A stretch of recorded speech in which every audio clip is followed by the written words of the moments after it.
कांग्रेस के वरिष्ठ नेता सज्जन सिंह वर्मा ने भाजपा पर इल्जाम लगाया है कि पार्टी एससी और एसटी विधायकों को भरमाने के बाद उनसे पल्ला झाड़ लेती है।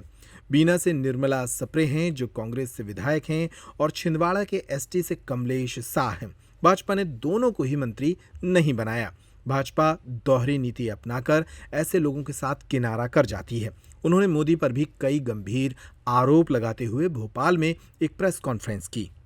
सर, जो इंदौर में आपने बोला था कि बांग्लादेश और श्रीलंका जैसे हालात हिंदुस्तान में हो जाएंगे, गुना से बीजेपी के विधायक पन्नालाल शाह उन्होंने 14 तारीख को भी यही उन्होंने बोला और उन्होंने ये भी कहा है कि जो सांसद बच्चे हैं उनकी सदस्यता कम कर दी जाए। प्रधानमंत्री ने ये हमने सुना है साहब के भाई का जो बयान आया है दिल की गहराइयों से निकला हुआ।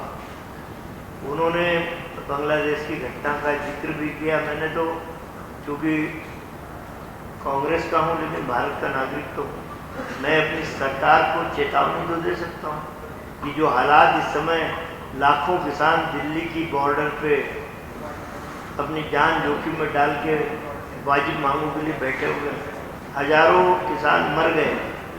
हमारे देश का वो नौजवान जिसे कहा गया था कि 2 करोड़ नौजवानों को हर साल नौकरी दूंगा, आज यदि आप सोशल मीडिया फेसबुक उठा के देख लो तो नौजवान कितना ट्रोल कर रहे हैं नरेंद्र मोदी को।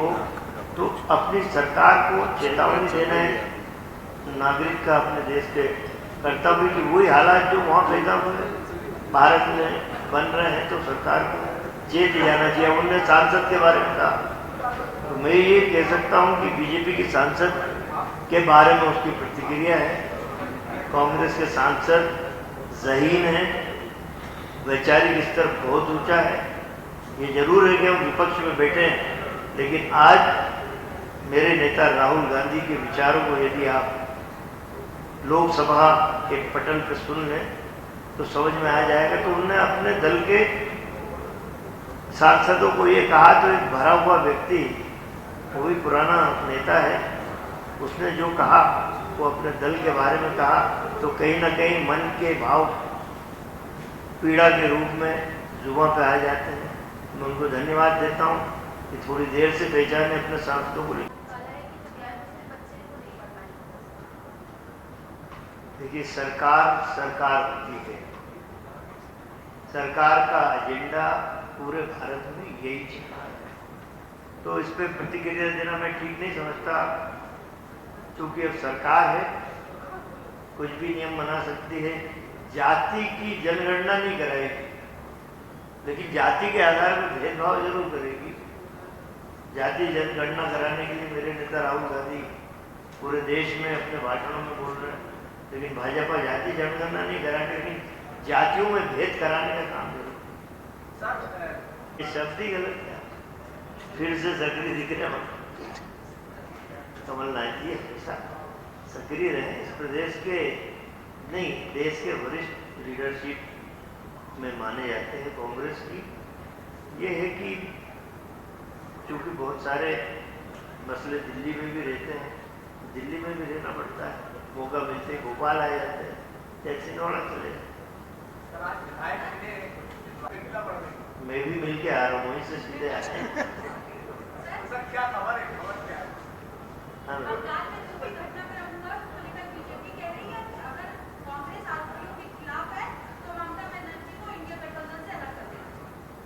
देखिए, जब आपने सीबीआई को इस सारे प्रकरण की इंक्वायरी की जिम्मेदारी दे दी है तो मैं समझता हूं कि दूध का दूध पानी का पानी हो जाएगा। लेकिन मैं एक बात ये कहना चाहता हूं,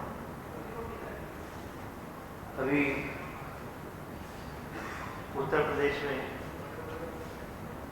घटना हुई है इसी तरह की कमोबेश। वहाँ की घटना को शायद सीबीआई को नहीं सौंपा है और लोगों ने मांग की थी कि डीएनए टेस्ट हो, क्या हो बोलते हो कौन सा टेस्ट, डीएनए टेस्ट हो, जो भी टेस्ट है वो मांगी नहीं मानी। लेकिन आपके भाजपा से अलग हटके दूसरे दल का शासित राज्य होता है, तत्काल प्रधानमंत्री जी एक्शन ले लेते हैं। सीबीआई इंक्वायरी कराना चाहिए, डीएनए टेस्ट कराना चाहिए उत्तर प्रदेश घटना में। और जब सीबीआई को सौंप दिए तो सीबीआई जो परिणाम ला के देगी उसे सब लोग स्वीकार करें। Thank you. उन्होंने इस्तीफा दे दिया कि बीना से आपकी पार्टी की विधायक को इस्तीफा नहीं दे रही है और ना ही पार्टी उन्हें निकाल रही है, ना विधानसभा की उनकी सदस्यता खत्म हो रही। कमलेश शाह की भी वही स्थिति है लगभग। कमलेश शाह छिंदवाड़ा जिले से कांग्रेस के एमएलए, बीजेपी से एमएलए। अब असल में एक एससी की है, एक एसटी का है। आप समझ रहे हैं बात? उपयोग कर लिया दोनों का, एससी एसटी को अपनी पार्टी में ले लिया, लेकिन जब मंत्री बनाने का मौका आया तो किसी और वर्ग के व्यक्ति को मंत्री बनाया। इनको लालीपाप दी थी बीना की विधायक को, और कमलेश शाह तीसरी बार के विधायक हैं एसटी के। इनको ये दोहरी नीति आज से नहीं, भाजपा की जाने कितने बरस से चली आ रही है। एससी एसटी को भरमा के रखो और जब मौका है उनको नीचे। कमलनाथ जी सब फिर से सक्रिय दिख रहे हैं। कल उज्जैन में हम लोगों का कांग्रेस पार्टी का हमारे प्रदेश अध्यक्ष जीतू पटवारी जी के नेतृत्व में बड़ा आंदोलन था। जो सरकार के कार्यकलाप है, मुझसे पत्रकारों ने वहाँ कहा कि कैलाश विजयवर्गीय ने इंदौर में कहा है कि कांग्रेस का कार्यकर्ता मक्खी मच्छर। मैंने वहाँ अपने उद्बोधन में इस बात का जिक्र किया कि मैंने कोरोना काल के बाद, चाहे दिग्विजय सिंह जी हो, मंच पे थे वो भी, चाहे कैलाश विजयवर्गीय हो या सज्जन वर्मा हो, कोरोना के बाद हम ब्याज की जिंदगी जी रहे हैं। मैंने उम्र के उस पड़ाव में है कि अब आदमी को थोड़ा सा व्यवहारिक हो जाना चाहिए। लेकिन कैलाश बाबू दम्भ में चूर हैं और इंदौर में उन्होंने कांग्रेस कार्यकर्ताओं को मक्खी मच्छर कहा। मैंने कैलाश ने क्रांतिवीर पिक्चर नहीं देखी जिसमें नाना पाटेकर ने कहा था कि एक मच्छर आदमी को, लोग समझ गए, ताली बजाई उन्होंने। तो पलटवार तो इसी ढंग से करना पड़ता है, क्रिया की प्रतिक्रिया होती है। पर कैलाश पता नहीं, तो समझ ही नहीं पा रहा है कि मोहन यादव के कोप का भाजन बनते जा रहा है। इंदौर का इंचार्ज भी नहीं बनाया उसको, कहा फेंका धार और सदना। तो अब तो थोड़ा सा व्यवहारिक हो जाए।